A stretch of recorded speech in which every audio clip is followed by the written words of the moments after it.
Mumbai Tug brought to you by Sunny's World. Pune's Pride Sunny's World, Life in Funshine. Resort weddings, events, restaurants, adventure wellness. Sunny's World, perfect destination for every occasion.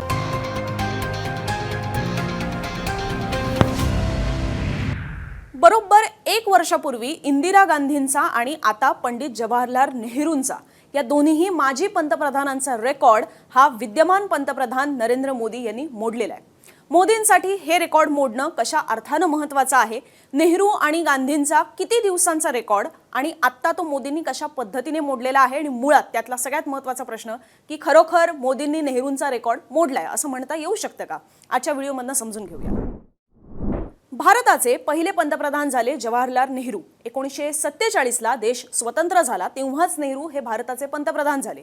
1947 पासून ते त्यांच्या निधनापर्यंत म्हणजेच 1964 पर्यंत नेहरू भारताचे सलग पंतप्रधान राहिलेले आहेत. म्हणजेच एकूण आणि सलग 17 वर्ष नेहरू हे भारताचं पंतप्रधानपद भूषवत होते.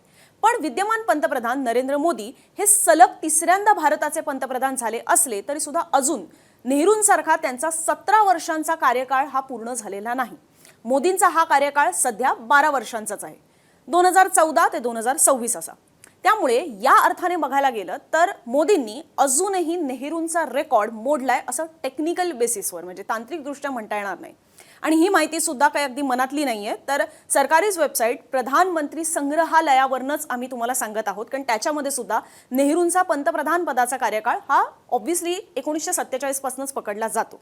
असो, पण हे वास्तव असून सुद्धा का भाजपकडनं आत्ता मोदींनी नेहरूंचा रेकॉर्ड मोडल्याचं सांगितलं जात आहे, तर त्याचं कारण आहे ते म्हणजे की नेहरू जेव्हा 1947 मध्ये पंतप्रधान झाले तेव्हा ते जनतेमधनं निवडून आलेले पंतप्रधान नव्हते. पारतंत्र्यातनं स्वतंत्र झालेल्या भारताची तेव्हा कोणतीही राज्यघटना संविधान बेसिकली आपलं हे तयार झालेलं नव्हतं. निवडणुका कशा घ्यायच्या, पंतप्रधान कसे निवडले जाणार ह्याची कुठलीही रूपरेषा ही त्यावेळेला ठरलेली नव्हती. आपली घटना तयार झाली 1950 मध्ये आणि त्यानंतर नेहरू खऱ्या अर्थानं 1952 मध्ये झालेल्या देशाच्या पहिल्या लोकसभेच्या निवडणुकांमध्ये लोकांमधनं निवडून आले आणि पुढे पंतप्रधान झाले.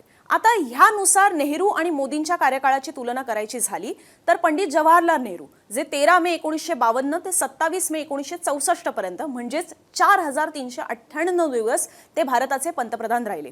आणि विद्यमान पंतप्रधान नरेंद्र मोदी हे 26 मे 2014 ते आत्ता 10 जून 2026 म्हणजेच 4399 दिवसांचा त्यांचा काळ जो आहे तो आता पूर्ण झालेला आहे आणि अर्थात ते कंटिन्यू सुद्धा राहत आहेत. त्यामुळे या दृष्टीने बघायचं झालं तर नेहरूंचा रेकॉर्ड जो आहे पंतप्रधान पदावर राहायचा सलग दिवसांचा हा मोदींनी आता मोडून काढलेला आहे.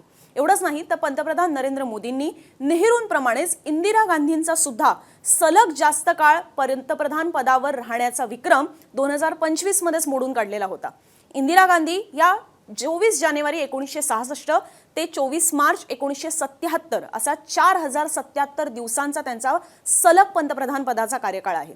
हेच नरेंद्र मोदी यांचं बोलायचं झालं तर 2014 ते आता 2025 असा त्यांचा 4078 दिवसांचा कार्यकाळ हा 2025 ला पूर्ण झालेला आहे. आणि तेव्हाच त्यांनी इंदिरा गांधींचा जो सलग पंतप्रधान पदावर राहण्याचा कार्यकाळ होता तो विक्रम जो आहे इंदिरा गांधींचा तो मोदींनी मोडला. म्हणजे पहिले नेहरू होते, नेहरूंनंतर इंदिरा गांधी होत्या की ज्या सलग अनेक वर्ष पंतप्रधान पदावर राहिल्या आणि त्याच्यानंतर अर्थात इतरही काही पंतप्रधान होते, पण आता नेहरूंनंतर मोदींचा नंबर लागलेला होता आणि आता तोही नंबर जो आहे तो मोदींनी तो रेकॉर्ड जो आहे तोही मोडलेला आहे. सो आता त्या दृष्टीने बोलायचं झालं तर सगळ्यात जास्त पंतप्रधान पदाचा कार्यकाळ भूषवणाऱ्या यादींमध्ये आता नरेंद्र मोदी यांचं पहिलं स्थान येतं. पण मी मगाशी जसं सांगितलं त्यानुसार 1947 पासून कार्यकाळ बोलायचा झाला, मोजायचा झाला तर मात्र अजूनही नेहरू नंबर 1 स्थानावर आहेत आणि मग नरेंद्र मोदी यांचं नाव येतं. पण पहिल्या देशाच्या ज्या निवडणुका झालेल्या आहेत तो जर 1952 पासूनचा आपण कार्यकाळ मोजला तर मात्र आता नरेंद्र मोदी हे सगळ्यात जास्त पंतप्रधान पद भूषवणारे भारताचे पंतप्रधान ठरत आहेत. नेहरू आणि गांधी यांच्यावर इतक्या मोठ्या कार्यकाळानंतर सुद्धा 14 पंतप्रधान हे झालेले होते.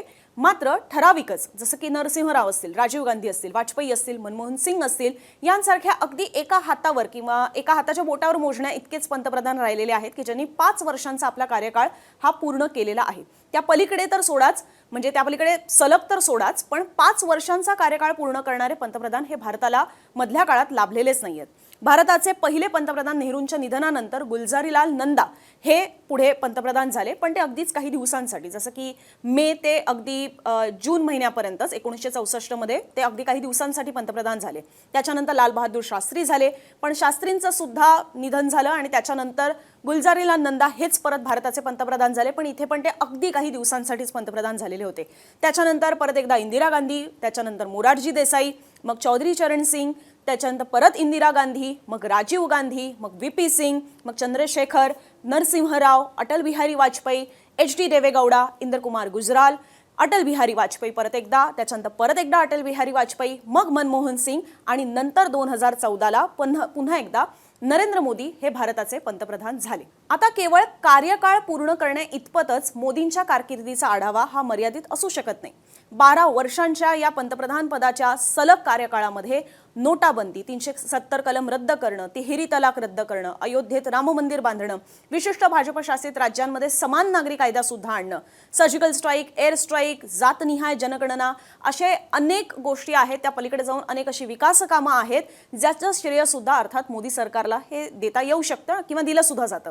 मात्र त्याच वेळेला फसलेली नोटाबंदी, विरोधकांची नाकाबंदी, पक्ष फोडाफोडी, यंत्रणांचा गैरवापर, स्वायत्त संस्थांवर ताबा, असे अनेक डाग सुद्धा मोदी सरकारवर लागलेले आहेत जे विरोधकांचे आरोप आहेत.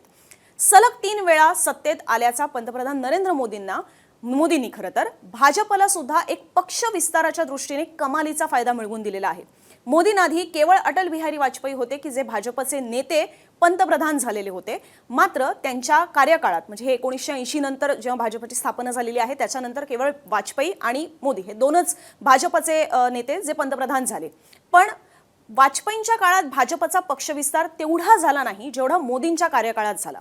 मे 2014ला भारतामधील केवळ 8 राज्यांवरच भाजपची सत्ता होती, ती आज 18 वर पोहोचलेली आहे. आणि त्यातली अनेक अशी राज्य आहेत की ज्या ठिकाणी कदाचित कोणाला कल्पना सुद्धा वाटली नसती किंवा जिकडे भाजपचे हातपाय फारसे पसरलेले नव्हते, ते ह्या गेल्या 12 वर्षांमध्ये अर्थात राष्ट्रीय स्वयंसेवक संघाच्या मदतीनं भाजपने तिथेही आपले हातपाय पसरले आणि बंगाल, बिहार सारख्या राज्यांमध्ये तर पहिल्यांदाच भाजपचे मुख्यमंत्री सुद्धा विराजमान झाले. भाजपची मातृसंस्था राष्ट्रीय स्वयंसेवक संघाच्या शताब्दी वर्ष पूर्ती निमित्त किंवा या वर्षातच मोदींनी नेहरूंचा रेकॉर्ड मोडणं, भाजपचे भारतभर हातपाय पसरणं किंवा हा सगळा पक्षविस्तार होणं आणि परिणामी त्यांच्या मनातील हिंदू राष्ट्राची निर्मिती करणं, ही सगळी स्वप्न दृष्टिक्षेपात दिसतायत असं सुद्धा भाजपला वाटतंय. मोदींच्या या 12 वर्षाच्या कार्यकाळाला तुम्ही किती मार्क द्याल? नेहरूंचा रेकॉर्ड मोडला असा एका अंगानं मानलं तरी सुद्धा नेहरू आणि मोदींच्या कार्यकाळातला फरक हा तुम्ही कसा सांगाल? आम्हाला कॉमेंट बॉक्समधून तुमच्या याही प्रतिक्रिया जाणून घ्यायला नक्की आवडतील.